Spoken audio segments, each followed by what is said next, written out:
Hi, this is a brief introduction of application H.ASK. Here's the icon.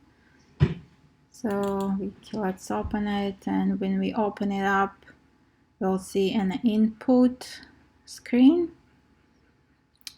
Basically, briefly, this application was designed to be utilized through the patient encounter.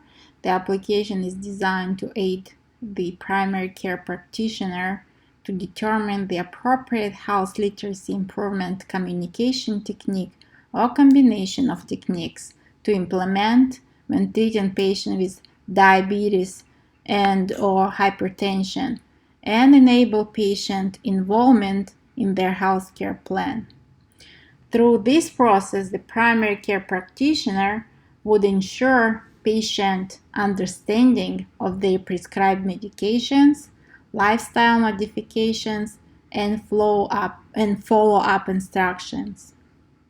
The embedded web links will guide the user to the information needed to initiate the health literacy improvement techniques where appropriate, and in combination with the patient EMR, the application will suggest evidence-based criteria for chronic care panel monitoring. Web links such as the Centers for Disease Control and Prevention, American Heart Association, and American Diabetic Association are included.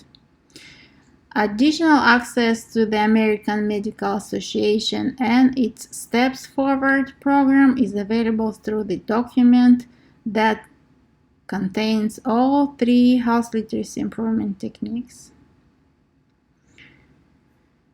So let's enter some vital signs.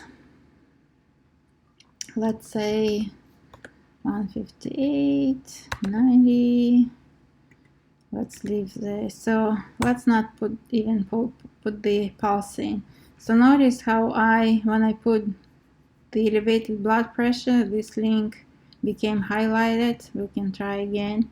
So let's say 167 over 90. So see how it becomes highlighted. So we can put also hemoglobin A1C. Let's say it's 7. And this link becomes highlighted. So this link correlated with hypertension or blood pressure numbers, and will activate, if elevated, will activate the hypertension decision aid 3. If hemoglobin A1C is out of range, it will activate the diabetes decision aid 3. Now this link contains some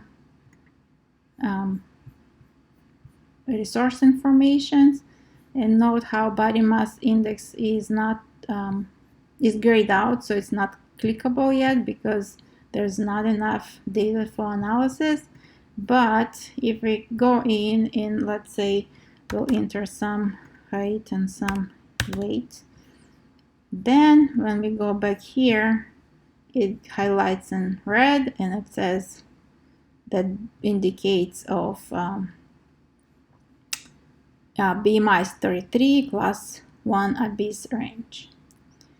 Okay, so we can also enter vital signs like pulse and temperature and respiratory rate, and that is desirable because eventually the application should be as a part of EMR and talk to the go right through the EMR vital signs record.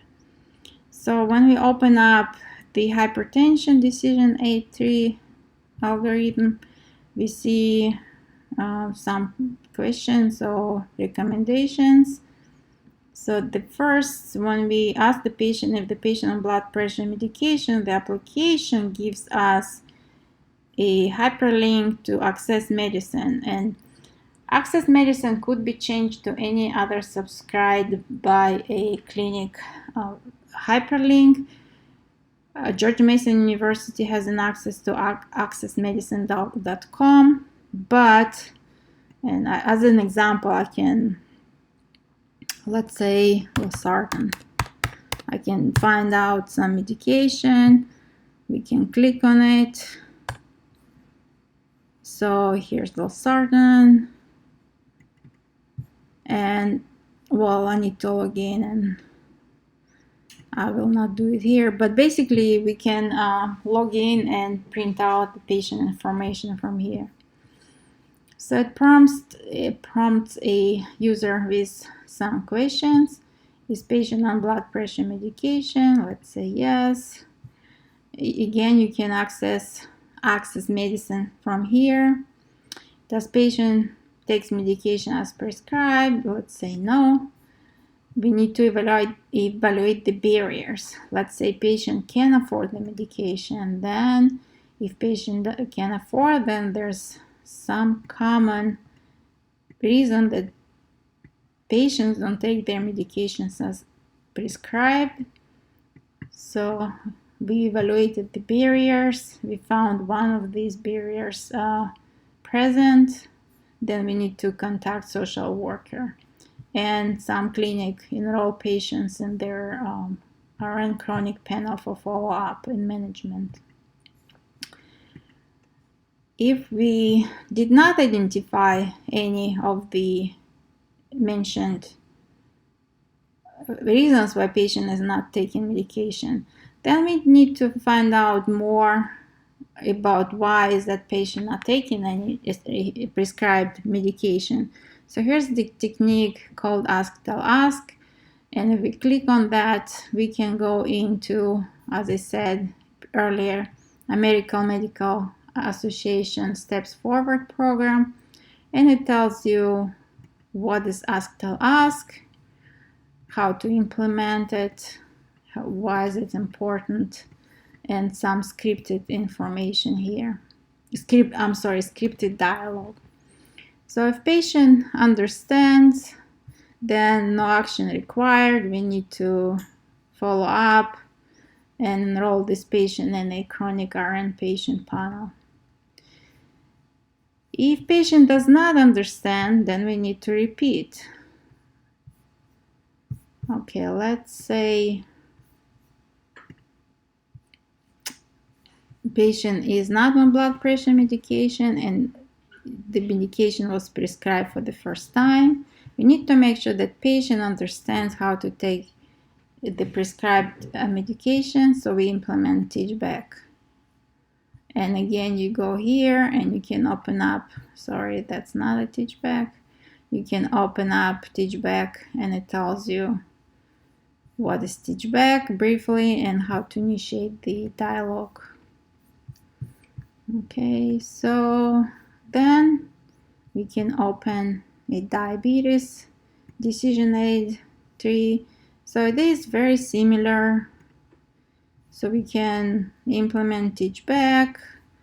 If patient is able to repeat in their own words, then we don't basically, for right now, we don't do anything. We just follow up with the patient and enroll the patient into a registered nurse chronic panel. And let's say patient on diabetes medication and takes medication as prescribed and able to repeat correctly. However, we still see that hemoglobin A1C was not at the patient's goal. So we need to alert the provider, because if provider implements, that is a red flag. So we need to maybe adjust the medication, add medication, adjust the dose. Also, with diabetes and hypertension, it's important to exercise and have a diet that is, well, I'm not gonna go into it obviously, but basically that tells you to create an action plan.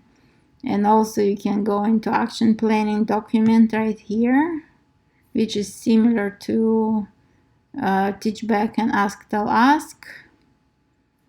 So here we go. And then also this icon will open up in a PDF document with instructions how to create an action plan. And also, if patient is English speaker, here's some useful document that could be printed out. And this is a continuation of it. And then if patient is Spanish speaking, there's a version in Spanish. And here's the continuation of that. Okay, so this icon, as I showed before, tells us what is abnormal. So this patient has hypertension, has diabetes, and BMI is elevated. So we can find some useful information for our patients from these websites. And so this website leads us to CDC, tells about the hemoglobin A1C. We can definitely look information up through this website. This hyperlink leads us to diabetes.org. Same, we can find information that we think patient will benefit from and print it out potentially. And body mass index again explains what is body mass index and some definitions, and we can search and find information that we think will be useful for our patients. Now if we'll go back and reset everything, and let's say our patient is, we opened up an EMR and our patient is blood pressure 110 and 77 and hemoglobin, let's say 4.9. So these icons will not be active because we have normal numbers here, but this icon will still be active, and it is in green because nothing is abnormal happened. So, but if we decide that we need to find any information on CDC, on cdc.gov or Diabetes American Diabetes Association, or any of these hyperlinks, we still can use them. Now we can definitely put some normal, let's say, weight and height. So now that tells us that the patient has 23 body mass index, it's normal weight, but we still can access the information in case we need to. This is, I think this is it. So if you have any questions, you do have my phone and my email address. Please don't hesitate to call me. Thank you very much. All right.